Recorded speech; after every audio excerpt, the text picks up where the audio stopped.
Il était une fois, dans une région poussiéreuse et enveloppée d'un vent lent, un homme du nom de Tobie. Il vivait à Ninive depuis fort longtemps. Chaque jour, il s'asseyait près du même mur de pierre, les yeux fixés sur un point invisible du ciel, et il priait doucement sans jamais hausser la voix. Il priait le matin. Il priait à midi. Il priait au crépuscule.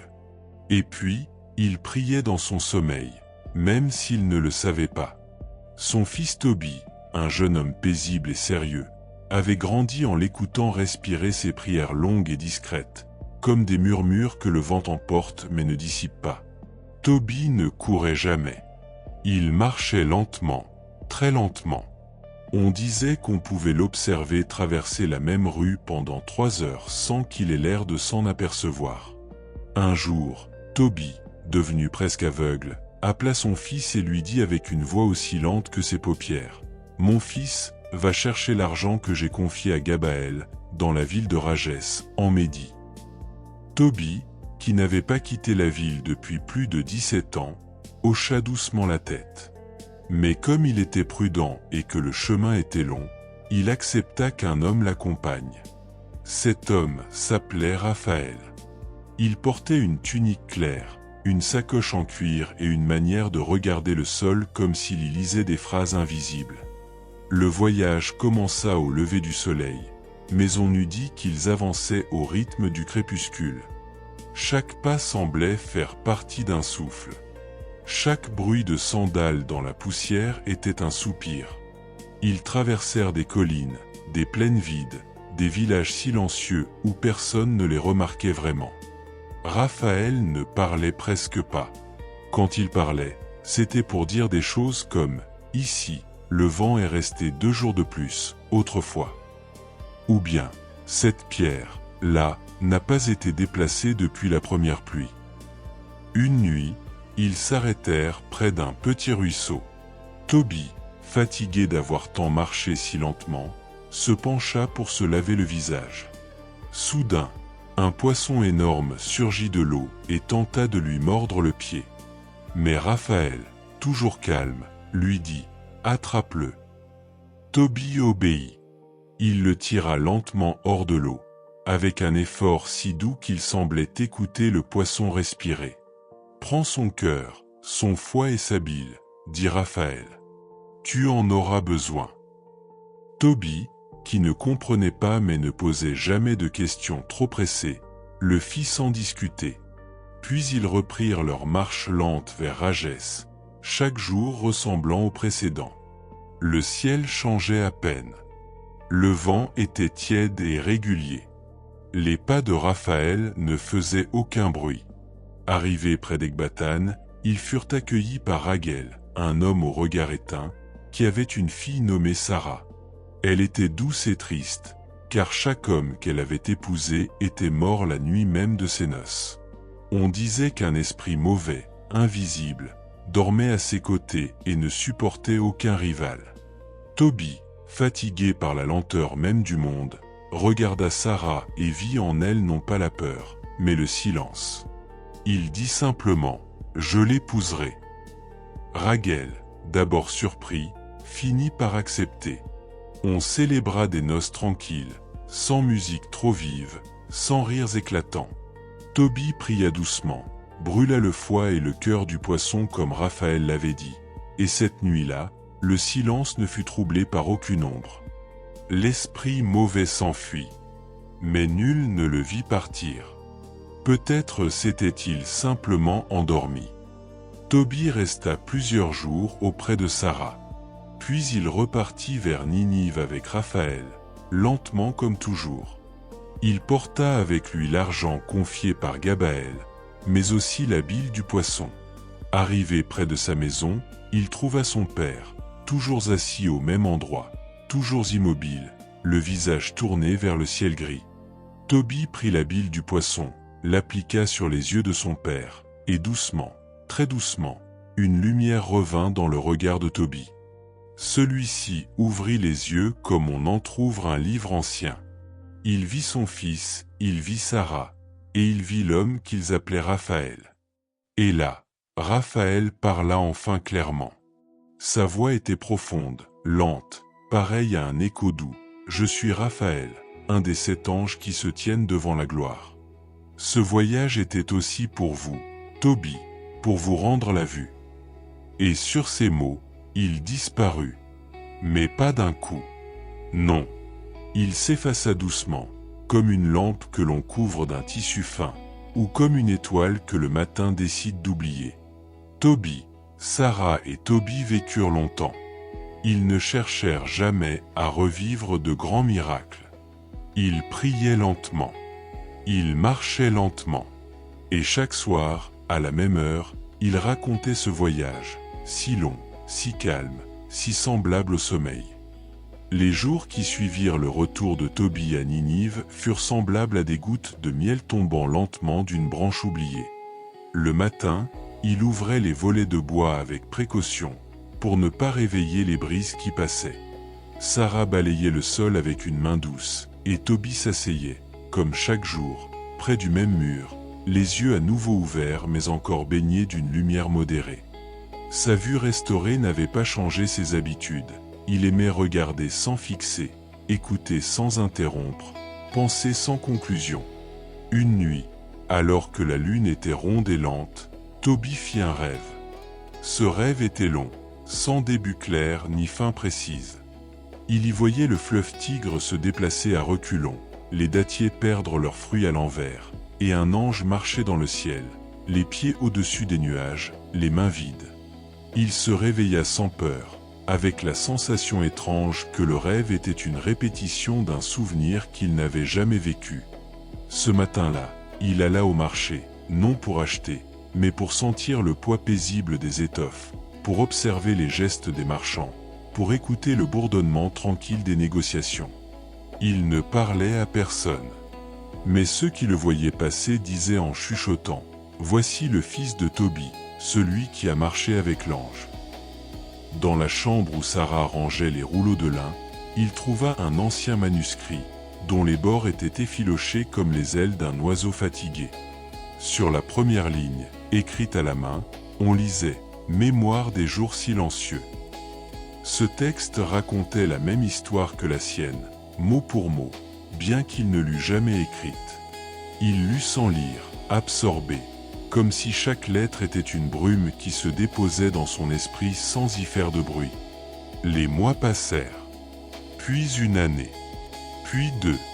Toby vieillit lentement, comme une étoffe qu'on oublie dans une armoire. Un jour, il dit à son fils « Je sens que mes jours s'éteignent comme une lampe qu'on n'a pas besoin de souffler. Enterre-moi près de ta mère. Puis pars. Quitte cette ville.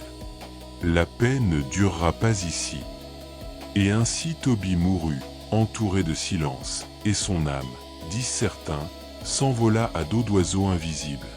Toby et Sarah prirent la route à nouveau, vers Médi, là où la famille de Sarah habitait. Le voyage fut long, mais ils n'en parlèrent jamais comme d'un effort.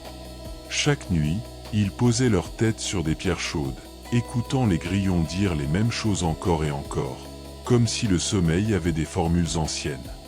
Arrivés à Ecbatane, ils furent accueillis par Raguel, vieilli lui aussi, mais heureux. Il pleura doucement, sans bruit, en voyant Sarah. Il la bénit sans geste grandiose, avec des mots lents et posés, comme une pluie fine sur de la terre sèche. Toby reprit alors une habitude oubliée. Il écrivait. Non des récits pour la postérité, mais des notes brèves, des observations sans urgence.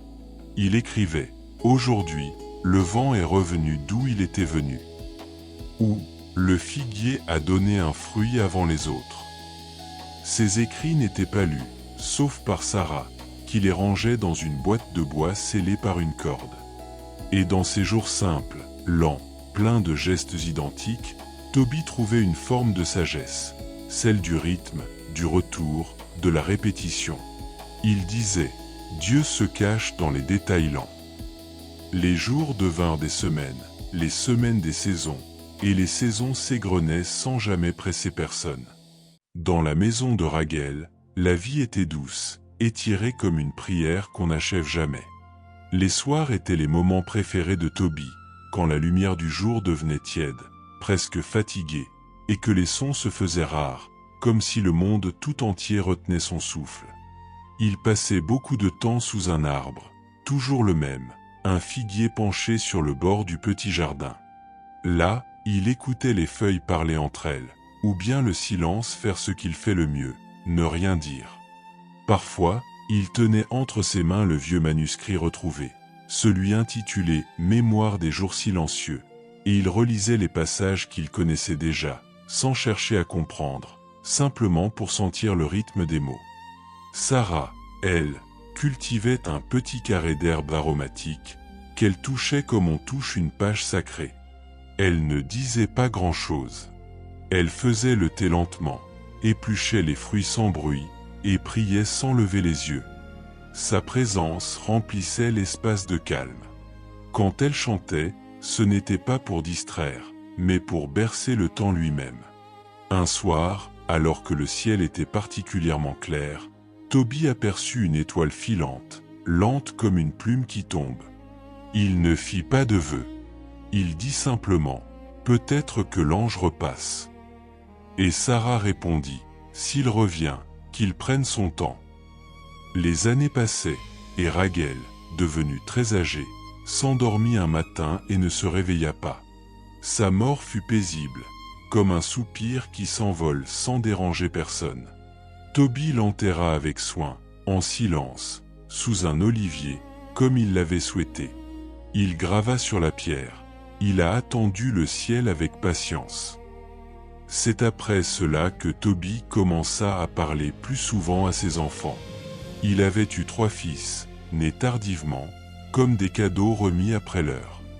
Il leur racontait son histoire, non pas pour qu'ils s'en souviennent, mais pour qu'ils s'habituent à l'écouter.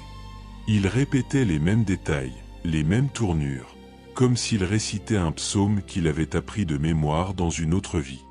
Un jour, l'un des enfants lui demanda « Père, l'ange t'a-t-il laissé quelque chose, un signe ?» Toby sourit et dit « Il m'a laissé le goût du silence. C'est un signe qu'on entend qu'en vieillissant. » La maison devint un lieu de lenteur sacrée. On y marchait sans hâte, on y murmurait les bénédictions, on y mangeait à la lumière des chandelles, même quand il faisait jour. Le parchemin brillait toujours un peu, comme si l'encre était vivante, et les mots qu'il contenait semblaient se transformer au fil des ans. Ou peut-être était-ce Toby qui lisait autrement. Un soir, il sentit son souffle devenir plus profond. Pas plus court, pas douloureux, juste plus profond, comme s'il respirait un air plus ancien. Il dit à Sarah, « Je pense que c'est le dernier hiver que je verrai. » Elle ne pleura pas. Elle posa sa main sur la sienne et répondit, « Alors faisons-le durer. » Et cet hiver-là, ils allumèrent le feu plus souvent. Ils racontèrent davantage d'histoires. Ils laissèrent les rideaux ouverts pour voir les étoiles. Toby écrivit ces dernières lignes sur le vieux manuscrit, au bas d'une page blanche. Tout ce qui a été fait, a été vu. Ce qui a été vu, peut être oublié. Ce qui a été oublié, repose dans la paix. Puis, un matin, alors que les oiseaux chantaient à peine, il s'endormit. Et comme son père avant lui, son souffle s'en alla doucement, sans troubler la pièce. Sarah le veilla longtemps, sans larmes, les mains jointes sur ses genoux, le regard perdu dans la lumière du feu. Ses enfants l'enterrèrent près du figuier, là où il avait tant de fois écouté le vent. La pierre funéraire était simple. On y lisait « Toby, fils de Toby, compagnon de l'ange, ami du silence ». Et depuis ce jour, on raconte que, parfois, le soir venu, lorsque le vent se lève doucement dans les branches du figuier, on peut entendre une voix basse réciter des phrases oubliées, comme si l'histoire voulait continuer, même dans le sommeil. Il était une fois, dans une région poussiéreuse et enveloppée d'un vent lent, un homme du nom de Toby. Il vivait à Ninive depuis fort longtemps. Chaque jour, il s'asseyait près du même mur de pierre, les yeux fixés sur un point invisible du ciel, et il priait doucement sans jamais hausser la voix. Il priait le matin. Il priait à midi. Il priait au crépuscule. Et puis, il priait dans son sommeil, même s'il ne le savait pas. Son fils Toby, un jeune homme paisible et sérieux, avait grandi en l'écoutant respirer ses prières longues et discrètes, comme des murmures que le vent emporte mais ne dissipe pas. Toby ne courait jamais. Il marchait lentement, très lentement. On disait qu'on pouvait l'observer traverser la même rue pendant 3 heures sans qu'il ait l'air de s'en apercevoir. Un jour, Toby, devenu presque aveugle, appela son fils et lui dit avec une voix aussi lente que ses paupières : « Mon fils, va chercher l'argent que j'ai confié à Gabaël, dans la ville de Rages, en Médie. » Toby, qui n'avait pas quitté la ville depuis plus de 17 ans, hocha doucement la tête. Mais comme il était prudent et que le chemin était long, il accepta qu'un homme l'accompagne. Cet homme s'appelait Raphaël. Il portait une tunique claire, une sacoche en cuir et une manière de regarder le sol comme s'il y lisait des phrases invisibles. Le voyage commença au lever du soleil, mais on eût dit qu'ils avançaient au rythme du crépuscule. Chaque pas semblait faire partie d'un souffle. Chaque bruit de sandales dans la poussière était un soupir. Ils traversèrent des collines, des plaines vides, des villages silencieux où personne ne les remarquait vraiment. Raphaël ne parlait presque pas. Quand il parlait, c'était pour dire des choses comme « Ici, le vent est resté 2 jours de plus, autrefois. » Ou bien « Cette pierre, là, n'a pas été déplacée depuis la première pluie. » Une nuit, ils s'arrêtèrent près d'un petit ruisseau. Toby, fatigué d'avoir tant marché si lentement, se pencha pour se laver le visage.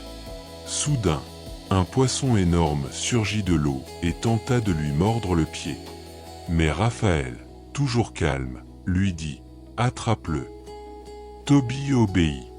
Il le tira lentement hors de l'eau, avec un effort si doux qu'il semblait écouter le poisson respirer. « Prends son cœur, son foie et sa bile, » dit Raphaël. « Tu en auras besoin. » Toby, qui ne comprenait pas mais ne posait jamais de questions trop pressées, le fit sans discuter. Puis ils reprirent leur marche lente vers Rages, chaque jour ressemblant au précédent. Le ciel changeait à peine. Le vent était tiède et régulier. Les pas de Raphaël ne faisaient aucun bruit. Arrivés près d'Ecbatane, ils furent accueillis par Raguel, un homme au regard éteint, qui avait une fille nommée Sarah. Elle était douce et triste, car chaque homme qu'elle avait épousé était mort la nuit même de ses noces. On disait qu'un esprit mauvais, invisible, dormait à ses côtés et ne supportait aucun rival. Toby, fatigué par la lenteur même du monde, regarda Sarah et vit en elle non pas la peur, mais le silence. Il dit simplement « Je l'épouserai ». Raguel, d'abord surpris, finit par accepter. On célébra des noces tranquilles, sans musique trop vive, sans rires éclatants. Toby pria doucement, brûla le foie et le cœur du poisson comme Raphaël l'avait dit, et cette nuit-là, le silence ne fut troublé par aucune ombre. L'esprit mauvais s'enfuit, mais nul ne le vit partir. Peut-être s'était-il simplement endormi. Toby resta plusieurs jours auprès de Sarah. Puis il repartit vers Ninive avec Raphaël, lentement comme toujours. Il porta avec lui l'argent confié par Gabaël, mais aussi la bile du poisson. Arrivé près de sa maison, il trouva son père, toujours assis au même endroit, toujours immobile, le visage tourné vers le ciel gris. Toby prit la bile du poisson, l'appliqua sur les yeux de son père, et doucement, très doucement, une lumière revint dans le regard de Toby. Celui-ci ouvrit les yeux comme on entr'ouvre un livre ancien. Il vit son fils, il vit Sarah, et il vit l'homme qu'ils appelaient Raphaël. Et là, Raphaël parla enfin clairement. Sa voix était profonde, lente, pareille à un écho doux. « Je suis Raphaël, un des 7 anges qui se tiennent devant la gloire. Ce voyage était aussi pour vous, Toby, pour vous rendre la vue. » Et sur ces mots, Il disparut. Mais pas d'un coup. Non. Il s'effaça doucement, comme une lampe que l'on couvre d'un tissu fin, ou comme une étoile que le matin décide d'oublier. Toby, Sarah et Toby vécurent longtemps. Ils ne cherchèrent jamais à revivre de grands miracles. Ils priaient lentement. Ils marchaient lentement. Et chaque soir, à la même heure, ils racontaient ce voyage, si long, si calme, si semblable au sommeil. Les jours qui suivirent le retour de Toby à Ninive furent semblables à des gouttes de miel tombant lentement d'une branche oubliée. Le matin, il ouvrait les volets de bois avec précaution, pour ne pas réveiller les brises qui passaient. Sarah balayait le sol avec une main douce, et Toby s'asseyait, comme chaque jour, près du même mur, les yeux à nouveau ouverts mais encore baignés d'une lumière modérée. Sa vue restaurée n'avait pas changé ses habitudes. Il aimait regarder sans fixer, écouter sans interrompre, penser sans conclusion. Une nuit, alors que la lune était ronde et lente, Toby fit un rêve. Ce rêve était long, sans début clair ni fin précise. Il y voyait le fleuve Tigre se déplacer à reculons, les dattiers perdre leurs fruits à l'envers, et un ange marcher dans le ciel, les pieds au-dessus des nuages, les mains vides. Il se réveilla sans peur, avec la sensation étrange que le rêve était une répétition d'un souvenir qu'il n'avait jamais vécu. Ce matin-là, il alla au marché, non pour acheter, mais pour sentir le poids paisible des étoffes, pour observer les gestes des marchands, pour écouter le bourdonnement tranquille des négociations. Il ne parlait à personne. Mais ceux qui le voyaient passer disaient en chuchotant « Voici le fils de Toby, celui qui a marché avec l'ange ». Dans la chambre où Sarah rangeait les rouleaux de lin, il trouva un ancien manuscrit, dont les bords étaient effilochés comme les ailes d'un oiseau fatigué. Sur la première ligne, écrite à la main, on lisait « Mémoire des jours silencieux ». Ce texte racontait la même histoire que la sienne, mot pour mot, bien qu'il ne l'eût jamais écrite. Il lut sans lire, absorbé, comme si chaque lettre était une brume qui se déposait dans son esprit sans y faire de bruit. Les mois passèrent.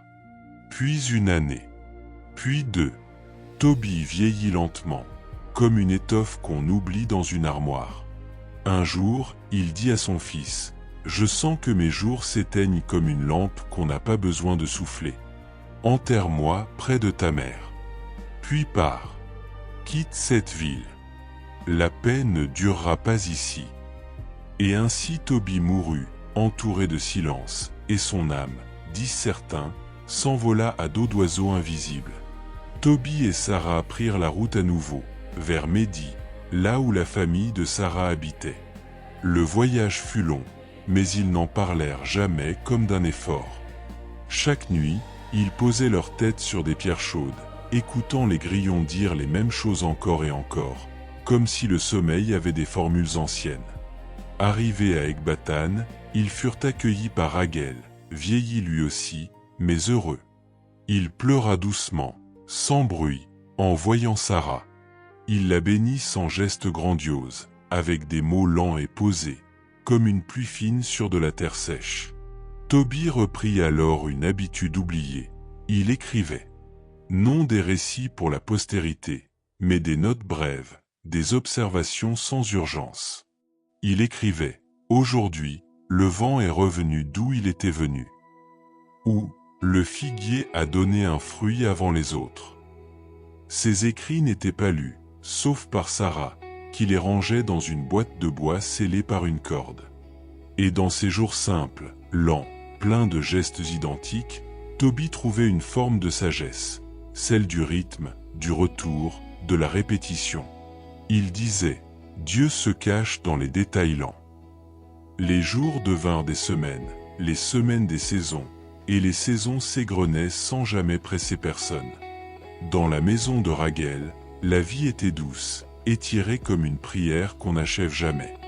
Les soirs étaient les moments préférés de Toby, quand la lumière du jour devenait tiède, presque fatiguée, et que les sons se faisaient rares, comme si le monde tout entier retenait son souffle. Il passait beaucoup de temps sous un arbre, toujours le même, un figuier penché sur le bord du petit jardin. Là, il écoutait les feuilles parler entre elles, ou bien le silence faire ce qu'il fait le mieux, ne rien dire. Parfois, il tenait entre ses mains le vieux manuscrit retrouvé, celui intitulé « Mémoire des jours silencieux », et il relisait les passages qu'il connaissait déjà, sans chercher à comprendre, simplement pour sentir le rythme des mots. Sarah, elle, cultivait un petit carré d'herbes aromatiques, qu'elle touchait comme on touche une page sacrée. Elle ne disait pas grand-chose. Elle faisait le thé lentement, épluchait les fruits sans bruit, et priait sans lever les yeux. Sa présence remplissait l'espace de calme. Quand elle chantait, ce n'était pas pour distraire, mais pour bercer le temps lui-même. Un soir, alors que le ciel était particulièrement clair, Toby aperçut une étoile filante, lente comme une plume qui tombe. Il ne fit pas de vœu. Il dit simplement « Peut-être que l'ange repasse ». Et Sarah répondit « S'il revient, qu'il prenne son temps ». Les années passaient, et Raguel, devenu très âgé, s'endormit un matin et ne se réveilla pas. Sa mort fut paisible, comme un soupir qui s'envole sans déranger personne. Toby l'enterra avec soin, en silence, sous un olivier, comme il l'avait souhaité. Il grava sur la pierre. Il a attendu le ciel avec patience. C'est après cela que Toby commença à parler plus souvent à ses enfants. Il avait eu 3 fils, nés tardivement, comme des cadeaux remis après l'heure. Il leur racontait son histoire, non pas pour qu'ils s'en souviennent, mais pour qu'ils s'habituent à l'écouter. Il répétait les mêmes détails, les mêmes tournures, comme s'il récitait un psaume qu'il avait appris de mémoire dans une autre vie. Un jour, l'un des enfants lui demanda « Père, l'ange t'a-t-il laissé quelque chose, un signe ?» Toby sourit et dit « Il m'a laissé le goût du silence. C'est un signe qu'on entend qu'en vieillissant. » La maison devint un lieu de lenteur sacrée. On y marchait sans hâte, on y murmurait les bénédictions, on y mangeait à la lumière des chandelles, même quand il faisait jour. Le parchemin brillait toujours un peu, comme si l'encre était vivante, et les mots qu'il contenait semblaient se transformer au fil des ans. Ou peut-être était-ce Toby qui lisait autrement. Un soir, il sentit son souffle devenir plus profond. Pas plus court, pas douloureux, juste plus profond, comme s'il respirait un air plus ancien. Il dit à Sarah « Je pense que c'est le dernier hiver que je verrai. » Elle ne pleura pas. Elle posa sa main sur la sienne et répondit « Alors faisons-le durer. » Et cet hiver-là, ils allumèrent le feu plus souvent. Ils racontèrent davantage d'histoires. Ils laissèrent les rideaux ouverts pour voir les étoiles. Toby écrivit ces dernières lignes sur le vieux manuscrit, au bas d'une page blanche. Tout ce qui a été fait, a été vu. Ce qui a été vu, peut être oublié. Ce qui a été oublié, repose dans la paix. Puis, un matin, alors que les oiseaux chantaient à peine, il s'endormit. Et comme son père avant lui, son souffle s'en alla doucement, sans troubler la pièce. Sarah le veilla longtemps, sans larmes, les mains jointes sur ses genoux, le regard perdu dans la lumière du feu. Ses enfants l'enterrèrent près du figuier, là où il avait tant de fois écouté le vent. La pierre funéraire était simple. On y lisait « Toby, fils de Toby, compagnon de l'ange, ami du silence ». Et depuis ce jour, on raconte que, parfois, le soir venu, lorsque le vent se lève doucement dans les branches du figuier, on peut entendre une voix basse réciter des phrases oubliées, comme si l'histoire voulait continuer, même dans le sommeil. Il était une fois, dans une région poussiéreuse et enveloppée d'un vent lent, un homme du nom de Toby. Il vivait à Ninive depuis fort longtemps. Chaque jour, il s'asseyait près du même mur de pierre, les yeux fixés sur un point invisible du ciel, et il priait doucement sans jamais hausser la voix. Il priait le matin. Il priait à midi. Il priait au crépuscule. Et puis, il priait dans son sommeil, même s'il ne le savait pas. Son fils Toby, un jeune homme paisible et sérieux, avait grandi en l'écoutant respirer ses prières longues et discrètes, comme des murmures que le vent emporte mais ne dissipe pas. Toby ne courait jamais. Il marchait lentement, très lentement. On disait qu'on pouvait l'observer traverser la même rue pendant 3 heures sans qu'il ait l'air de s'en apercevoir. Un jour, Toby, devenu presque aveugle, appela son fils et lui dit avec une voix aussi lente que ses paupières : « Mon fils, va chercher l'argent que j'ai confié à Gabaël, dans la ville de Rages, en Médie. » Toby, qui n'avait pas quitté la ville depuis plus de 17 ans, hocha doucement la tête. Mais comme il était prudent et que le chemin était long, il accepta qu'un homme l'accompagne. Cet homme s'appelait Raphaël. Il portait une tunique claire, une sacoche en cuir et une manière de regarder le sol comme s'il y lisait des phrases invisibles. Le voyage commença au lever du soleil, mais on eût dit qu'ils avançaient au rythme du crépuscule. Chaque pas semblait faire partie d'un souffle. Chaque bruit de sandales dans la poussière était un soupir. Ils traversèrent des collines, des plaines vides, des villages silencieux où personne ne les remarquait vraiment. Raphaël ne parlait presque pas. Quand il parlait, c'était pour dire des choses comme « Ici, le vent est resté 2 jours de plus, autrefois. » Ou bien « Cette pierre, là, n'a pas été déplacée depuis la première pluie. » Une nuit, ils s'arrêtèrent près d'un petit ruisseau. Toby, fatigué d'avoir tant marché si lentement, se pencha pour se laver le visage. Soudain, un poisson énorme surgit de l'eau et tenta de lui mordre le pied. Mais Raphaël, toujours calme, lui dit « Attrape-le ». Toby obéit. Il le tira lentement hors de l'eau, avec un effort si doux qu'il semblait écouter le poisson respirer. « Prends son cœur, son foie et sa bile, » dit Raphaël. « Tu en auras besoin. » Toby, qui ne comprenait pas mais ne posait jamais de questions trop pressées, le fit sans discuter. Puis ils reprirent leur marche lente vers Rages, chaque jour ressemblant au précédent. Le ciel changeait à peine. Le vent était tiède et régulier. Les pas de Raphaël ne faisaient aucun bruit. Arrivés près d'Ecbatane, ils furent accueillis par Raguel, un homme au regard éteint, qui avait une fille nommée Sarah. Elle était douce et triste, car chaque homme qu'elle avait épousé était mort la nuit même de ses noces. On disait qu'un esprit mauvais, invisible, dormait à ses côtés et ne supportait aucun rival. Toby, fatigué par la lenteur même du monde, regarda Sarah et vit en elle non pas la peur, mais le silence. Il dit simplement « Je l'épouserai ». Raguel, d'abord surpris, finit par accepter. On célébra des noces tranquilles, sans musique trop vive, sans rires éclatants. Toby pria doucement, brûla le foie et le cœur du poisson comme Raphaël l'avait dit, et cette nuit-là, le silence ne fut troublé par aucune ombre. L'esprit mauvais s'enfuit, mais nul ne le vit partir. Peut-être s'était-il simplement endormi. Toby resta plusieurs jours auprès de Sarah. Puis il repartit vers Ninive avec Raphaël, lentement comme toujours. Il porta avec lui l'argent confié par Gabaël, mais aussi la bile du poisson.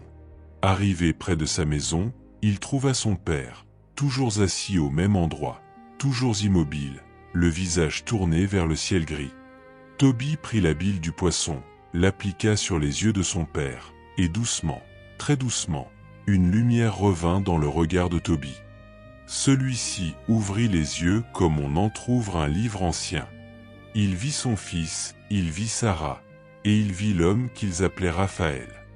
Et là, Raphaël parla enfin clairement. Sa voix était profonde, lente, pareille à un écho doux. « Je suis Raphaël, un des 7 anges qui se tiennent devant la gloire.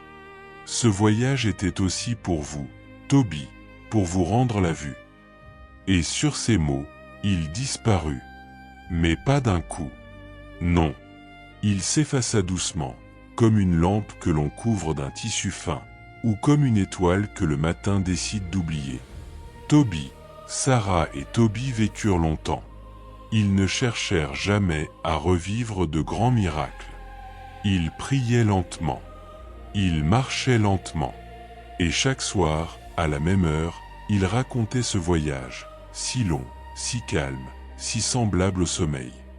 Les jours qui suivirent le retour de Tobie à Ninive furent semblables à des gouttes de miel tombant lentement d'une branche oubliée. Le matin, il ouvrait les volets de bois avec précaution, pour ne pas réveiller les brises qui passaient.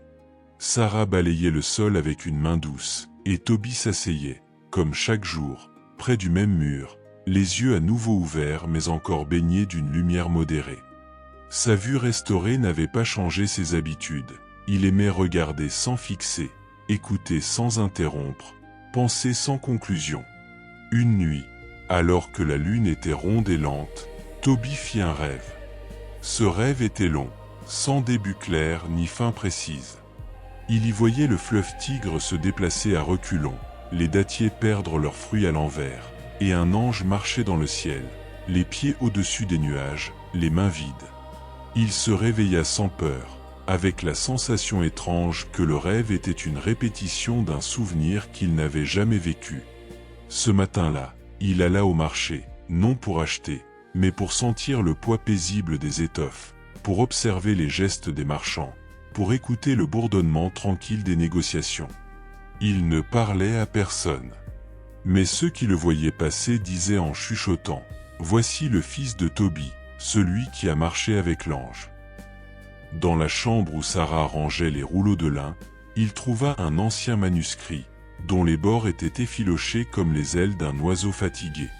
Sur la première ligne, écrite à la main, on lisait « Mémoire des jours silencieux ». Ce texte racontait la même histoire que la sienne, mot pour mot, bien qu'il ne l'eût jamais écrite. Il lut sans lire, absorbé, comme si chaque lettre était une brume qui se déposait dans son esprit sans y faire de bruit. Les mois passèrent. Puis une année. Puis deux. Tobie vieillit lentement, comme une étoffe qu'on oublie dans une armoire. Un jour, il dit à son fils « Je sens que mes jours s'éteignent comme une lampe qu'on n'a pas besoin de souffler. Enterre-moi près de ta mère. Puis pars. Quitte cette ville. La paix ne durera pas ici. » Et ainsi Tobie mourut, entouré de silence, et son âme, disent certains, s'envola à dos d'oiseau invisible. Tobie et Sarah prirent la route à nouveau, vers Médie, là où la famille de Sarah habitait. Le voyage fut long, mais ils n'en parlèrent jamais comme d'un effort. Chaque nuit, ils posaient leur tête sur des pierres chaudes, écoutant les grillons dire les mêmes choses encore et encore, comme si le sommeil avait des formules anciennes. Arrivés à Ecbatane, ils furent accueillis par Raguel, vieilli lui aussi, mais heureux.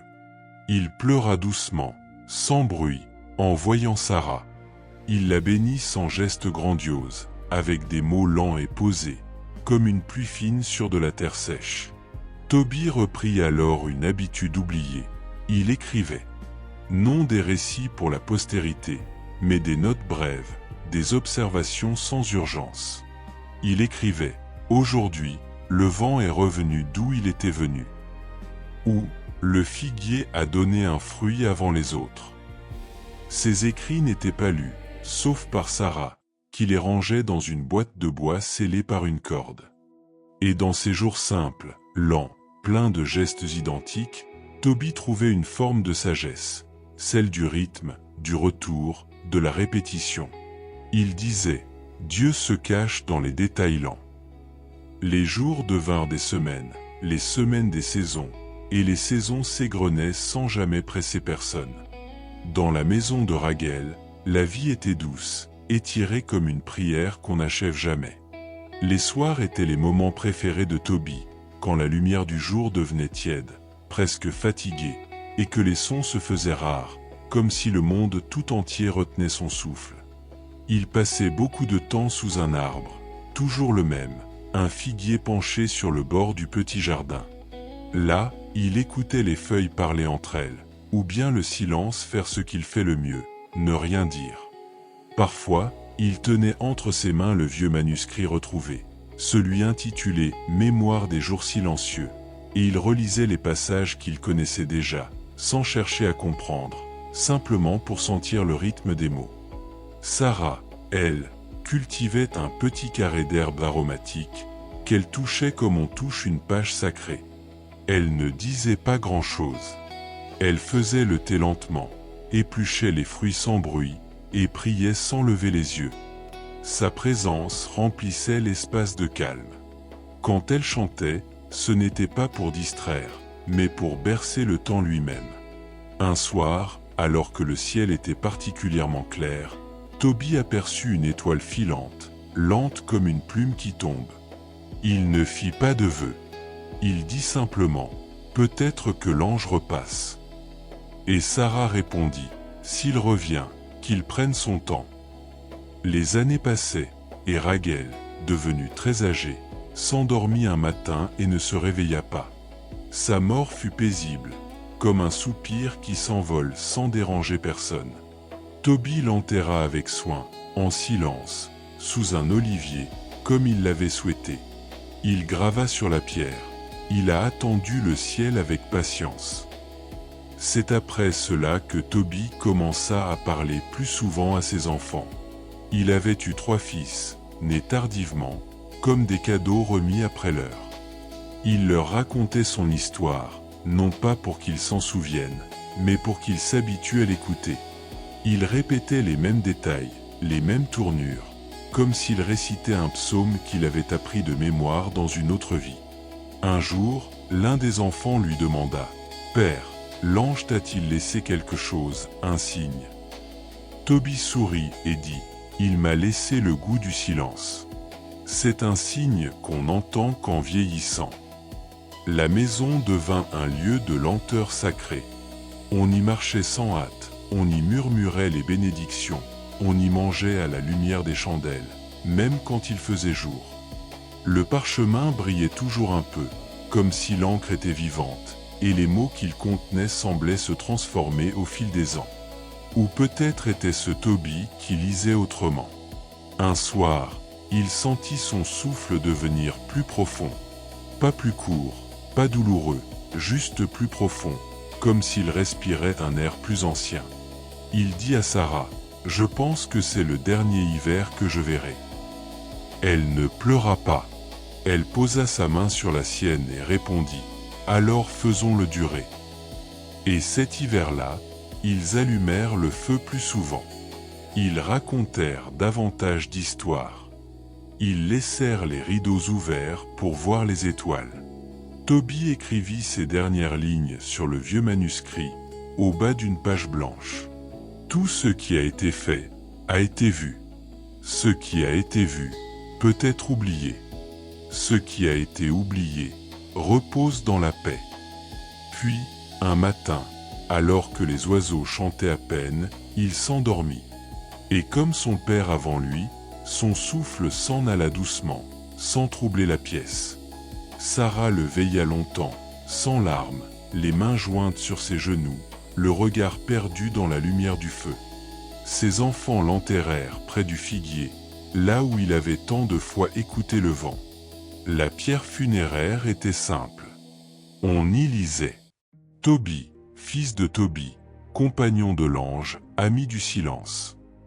Et depuis ce jour, on raconte que, parfois, le soir venu, lorsque le vent se lève doucement dans les branches du figuier, on peut entendre une voix basse réciter des phrases oubliées, comme si l'histoire voulait continuer, même dans le sommeil. Il était une fois, dans une région poussiéreuse et enveloppée d'un vent lent, un homme du nom de Toby. Il vivait à Ninive depuis fort longtemps. Chaque jour, il s'asseyait près du même mur de pierre, les yeux fixés sur un point invisible du ciel, et il priait doucement sans jamais hausser la voix. Il priait le matin. Il priait à midi. Il priait au crépuscule. Et puis, il priait dans son sommeil, même s'il ne le savait pas. Son fils Toby, un jeune homme paisible et sérieux, avait grandi en l'écoutant respirer ses prières longues et discrètes, comme des murmures que le vent emporte mais ne dissipe pas. Toby ne courait jamais. Il marchait lentement, très lentement. On disait qu'on pouvait l'observer traverser la même rue pendant 3 heures sans qu'il ait l'air de s'en apercevoir. Un jour, Toby, devenu presque aveugle, appela son fils et lui dit avec une voix aussi lente que ses paupières : « Mon fils, va chercher l'argent que j'ai confié à Gabaël, dans la ville de Rages, en Médie. » Toby, qui n'avait pas quitté la ville depuis plus de 17 ans, hocha doucement la tête. Mais comme il était prudent et que le chemin était long, il accepta qu'un homme l'accompagne. Cet homme s'appelait Raphaël. Il portait une tunique claire, une sacoche en cuir et une manière de regarder le sol comme s'il y lisait des phrases invisibles. Le voyage commença au lever du soleil, mais on eût dit qu'ils avançaient au rythme du crépuscule. Chaque pas semblait faire partie d'un souffle. Chaque bruit de sandales dans la poussière était un soupir. Ils traversèrent des collines, des plaines vides, des villages silencieux où personne ne les remarquait vraiment. Raphaël ne parlait presque pas. Quand il parlait, c'était pour dire des choses comme « Ici, le vent est resté 2 jours de plus, autrefois. » Ou bien « Cette pierre, là, n'a pas été déplacée depuis la première pluie. » Une nuit, ils s'arrêtèrent près d'un petit ruisseau. Toby, fatigué d'avoir tant marché si lentement, se pencha pour se laver le visage. Soudain, un poisson énorme surgit de l'eau et tenta de lui mordre le pied. Mais Raphaël, toujours calme, lui dit « Attrape-le ». Toby obéit. Il le tira lentement hors de l'eau, avec un effort si doux qu'il semblait écouter le poisson respirer. « Prends son cœur, son foie et sa bile, » dit Raphaël. « Tu en auras besoin. » Toby, qui ne comprenait pas mais ne posait jamais de questions trop pressées, le fit sans discuter.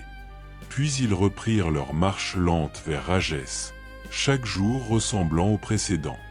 Le ciel changeait à peine. Le vent était tiède et régulier. Les pas de Raphaël ne faisaient aucun bruit. Arrivés près d'Ecbatane, ils furent accueillis par Raguel, un homme au regard éteint, qui avait une fille nommée Sarah. Elle était douce et triste, car chaque homme qu'elle avait épousé était mort la nuit même de ses noces. On disait qu'un esprit mauvais, invisible, dormait à ses côtés et ne supportait aucun rival. Toby, fatigué par la lenteur même du monde, regarda Sarah et vit en elle non pas la peur, mais le silence. Il dit simplement « Je l'épouserai ». Raguel, d'abord surpris, finit par accepter. On célébra des noces tranquilles, sans musique trop vive, sans rires éclatants. Toby pria doucement, brûla le foie et le cœur du poisson comme Raphaël l'avait dit, et cette nuit-là, le silence ne fut troublé par aucune ombre. L'esprit mauvais s'enfuit, mais nul ne le vit partir. Peut-être s'était-il simplement endormi. Toby resta plusieurs jours auprès de Sarah. Puis il repartit vers Ninive avec Raphaël, lentement comme toujours. Il porta avec lui l'argent confié par Gabaël, mais aussi la bile du poisson. Arrivé près de sa maison, il trouva son père, toujours assis au même endroit, toujours immobile, le visage tourné vers le ciel gris. Toby prit la bile du poisson, l'appliqua sur les yeux de son père, et doucement, très doucement, une lumière revint dans le regard de Toby. Celui-ci ouvrit les yeux comme on entr'ouvre un livre ancien. Il vit son fils, il vit Sarah, et il vit l'homme qu'ils appelaient Raphaël. Et là, Raphaël parla enfin clairement. Sa voix était profonde, lente, pareille à un écho doux. « Je suis Raphaël, un des 7 anges qui se tiennent devant la gloire. Ce voyage était aussi pour vous, Toby, pour vous rendre la vue. » Et sur ces mots, il disparut. Mais pas d'un coup. Non. Il s'effaça doucement, comme une lampe que l'on couvre d'un tissu fin, ou comme une étoile que le matin décide d'oublier. Toby, Sarah et Toby vécurent longtemps. Ils ne cherchèrent jamais à revivre de grands miracles. Ils priaient lentement. Ils marchaient lentement. Et chaque soir, à la même heure, ils racontaient ce voyage, si long, si calme, si semblable au sommeil. Les jours qui suivirent le retour de Tobie à Ninive furent semblables à des gouttes de miel tombant lentement d'une branche oubliée. Le matin, il ouvrait les volets de bois avec précaution, pour ne pas réveiller les brises qui passaient. Sarah balayait le sol avec une main douce, et Tobie s'asseyait, comme chaque jour, près du même mur, les yeux à nouveau ouverts mais encore baignés d'une lumière modérée. Sa vue restaurée n'avait pas changé ses habitudes. Il aimait regarder sans fixer, écouter sans interrompre, penser sans conclusion. Une nuit, alors que la lune était ronde et lente, Tobie fit un rêve. Ce rêve était long, sans début clair ni fin précise. Il y voyait le fleuve Tigre se déplacer à reculons, les dattiers perdre leurs fruits à l'envers, et un ange marcher dans le ciel, les pieds au-dessus des nuages, les mains vides. Il se réveilla sans peur, avec la sensation étrange que le rêve était une répétition d'un souvenir qu'il n'avait jamais vécu. Ce matin-là, il alla au marché, non pour acheter, mais pour sentir le poids paisible des étoffes, pour observer les gestes des marchands, pour écouter le bourdonnement tranquille des négociations. Il ne parlait à personne. Mais ceux qui le voyaient passer disaient en chuchotant « Voici le fils de Tobie, celui qui a marché avec l'ange ». Dans la chambre où Sarah rangeait les rouleaux de lin, il trouva un ancien manuscrit, dont les bords étaient effilochés comme les ailes d'un oiseau fatigué. Sur la première ligne, écrite à la main, on lisait « Mémoire des jours silencieux ». Ce texte racontait la même histoire que la sienne, mot pour mot, bien qu'il ne l'eût jamais écrite. Il lut sans lire, absorbé, comme si chaque lettre était une brume qui se déposait dans son esprit sans y faire de bruit. Les mois passèrent. Puis une année. Puis deux. Tobie vieillit lentement, comme une étoffe qu'on oublie dans une armoire.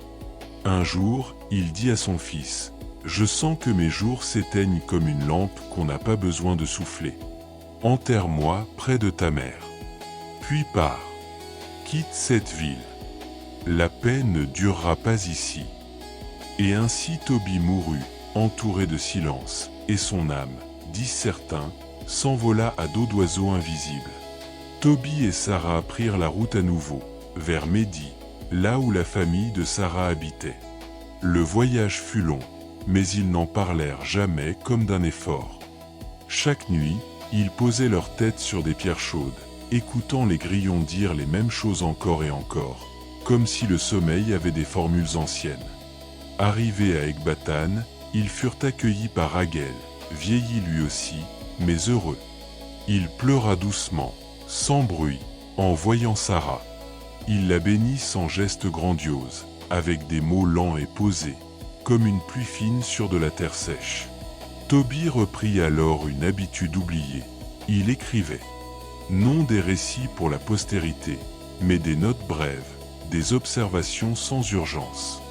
Il écrivait « Aujourd'hui, le vent est revenu d'où il était venu. » Ou « Le figuier a donné un fruit avant les autres. » Ces écrits n'étaient pas lus, sauf par Sarah, qui les rangeait dans une boîte de bois scellée par une corde. Et dans ces jours simples, lents, pleins de gestes identiques, Tobie trouvait une forme de sagesse, celle du rythme, du retour, de la répétition. Il disait « Dieu se cache dans les détails lents. » Les jours devinrent des semaines, les semaines des saisons, et les saisons s'égrenaient sans jamais presser personne. Dans la maison de Raguel, la vie était douce, étirée comme une prière qu'on n'achève jamais. Les soirs étaient les moments préférés de Tobie, quand la lumière du jour devenait tiède, presque fatiguée, et que les sons se faisaient rares, comme si le monde tout entier retenait son souffle. Il passait beaucoup de temps sous un arbre, toujours le même, un figuier penché sur le bord du petit jardin. Là, il écoutait les feuilles parler entre elles, ou bien le silence faire ce qu'il fait le mieux, ne rien dire. Parfois, il tenait entre ses mains le vieux manuscrit retrouvé, celui intitulé « Mémoire des jours silencieux », et il relisait les passages qu'il connaissait déjà, sans chercher à comprendre, simplement pour sentir le rythme des mots. Sarah, elle, cultivait un petit carré d'herbe aromatique, qu'elle touchait comme on touche une page sacrée. Elle ne disait pas grand-chose. Elle faisait le thé lentement, épluchait les fruits sans bruit, et priait sans lever les yeux. Sa présence remplissait l'espace de calme. Quand elle chantait, ce n'était pas pour distraire, mais pour bercer le temps lui-même.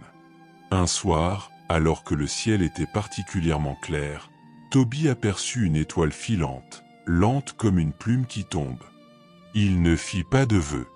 Il dit simplement « Peut-être que l'ange repasse ».